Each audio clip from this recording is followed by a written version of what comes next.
I'm Noel Trevino. And this is Help, I'm an Entrepreneur, a podcast for those who have taken on the challenge of entrepreneurship and who love tips and advice from successful entrepreneurs who have overcome tricky obstacles along the way. Today, I welcome back Noel Trevino, a fitness and nutrition coach who helps transform his clients into competitive athletes, fit moms, and everything in between, leading to healthier lifestyles and achieving their goals. Tell me a little bit about some of the challenges you've had in your first couple of years as you tried to build your business with the gym culture that existed. Okay. Yeah, really good question again. I was so focused on the route and research-based approach or evidence-based. We'll use evidence-based because you have the natural bodybuilder. Yeah. So like there's natural bodybuilding and then there's kind of what I feel everyone sees. Mm-hmm. My niche isn't bodybuilding. It's more about building strength, but I love that challenge of being a bodybuilder. Yeah. And I think, just to touch on that a little bit, like genetics plays a big role in being a bodybuilder. And yeah, there's a lot of that you can do if that's your passion. So just going back to the question, the gym culture, man, coming from something that education-wise, there are a lot of people that know everything, especially with a lot of guys. And what I mean by that is I started and I was the rookie. These people had businesses already. And the way I was doing things, someone always had an issue. Like, you shouldn't do it this way. You shouldn't do it that way. You should do it this way.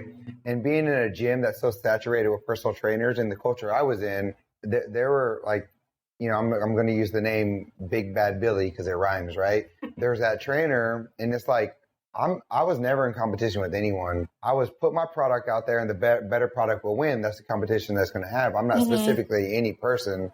And the gym culture was just, I'm going to say it's a savage. Like it's very, very, like I said, free for all. People don't care. I would walk up to my clients and other trainers would be telling them about their product. And that's rough. And so I think, the professional atmosphere I was looking for would be there's not that involved.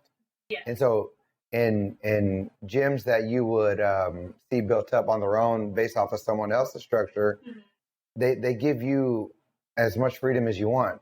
And so the fight and the challenges in that were, hey, believe in me and just listen to me as your trainer. I have the credentials, I have the degree, I have the people that I visited with, I go to seminars, I have that for you.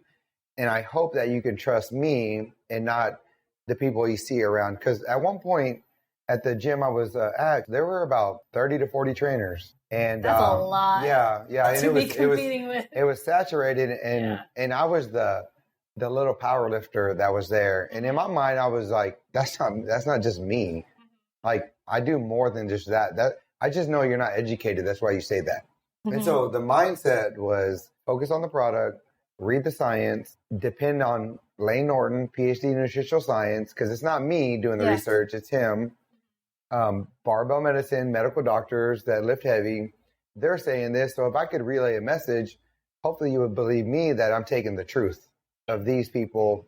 But you can listen to these guys that are all on drugs that do it this way and you should do it that way. Yeah. But I think that it set me up to succeed because I was new. Yeah. I was different. Yeah. And there's a lot of winning when you're different because different in a good way. But that culture was so toxic. And the challenge is just, you just got to deal with people. Yeah, it sounds awful. And it was a fight every day, but it made me tougher. Yeah, it sounds like it made you tougher. I knew when I started winning and I saw myself having many, many clients and I was getting stared at, I knew I was winning and I knew I was doing something right. So I would stay right there. Because you got all that. I mean, you knew it because you were getting so much anger from everyone. So you must be some sort of competition. Some glares, hey, he's not that good of a coach or my clients are stronger. Like, why compare if it's not anything, That's right. And so I was like, okay, well, if they're stronger, mine's going to be stronger than yours. Mm-hmm. Like, let's make it a friendly competition and let's see who is better because I have some hardcore evidence-based approach that would help. And so there's power in being in something like that, and now that I look back, I'm like, that's the part I'm thankful for. Yeah. Whereas in a professional atmosphere, I believe it worked too, because a good product is going to be a good product. You know, It is. If you're not strong-minded, I grew up in competition. I played some baseball, played some professional baseball. I knew how to lose 7 times and win 3 and still be successful. Yeah.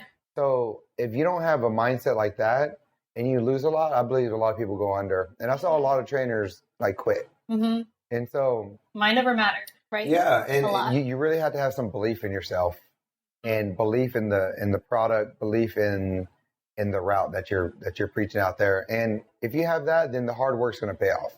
Yeah. Yeah, serving people, really giving your heart to the product to help people. And people saw that, so they chose me, you know, and not everyone in the gym, but enough. But enough. And so it got me here where I am today, just really serving people, you know? Yeah, and you care. Yeah, I really do care. Like, there are a few things in life you can't buy. You can't buy your way to heaven. You can't buy more time, and you can't buy your health back when you're on your deathbed. So I chose the health one, and I chose all 3 of them. But I knew I could give that product to someone because it correlated with who I am. And I like health and fitness. It just went along with the challenge. I knew what the reward could be. Dealing with big bad billies isn't uncommon in many industries. And with Noel, we learned that facing that with the gym culture he experienced was better faced when he had a truly great product with heart that helped people, by being different and by being well educated in his space. Another great insight that I loved about this episode with Noel: losing 7 times and winning 3. Grit is one of the characteristics you'll see as a common trait of the guests in our podcast to come. In the next episode, we'll cover mentorship with Noel and the importance of how that helped him work through challenges, not only with the growth of his gym, but with mental health as he went through the challenges of extreme stress of entrepreneurship. You can find out more about Noel on Instagram. Check him out at Fitness Inspired by Noel. And don't forget to subscribe to our podcast at helpi'manentrepreneur.com, Apple Podcasts, or Spotify for the opportunity to get early access to episodes and to get answers to your entrepreneurial questions from our guests and more. See you next time.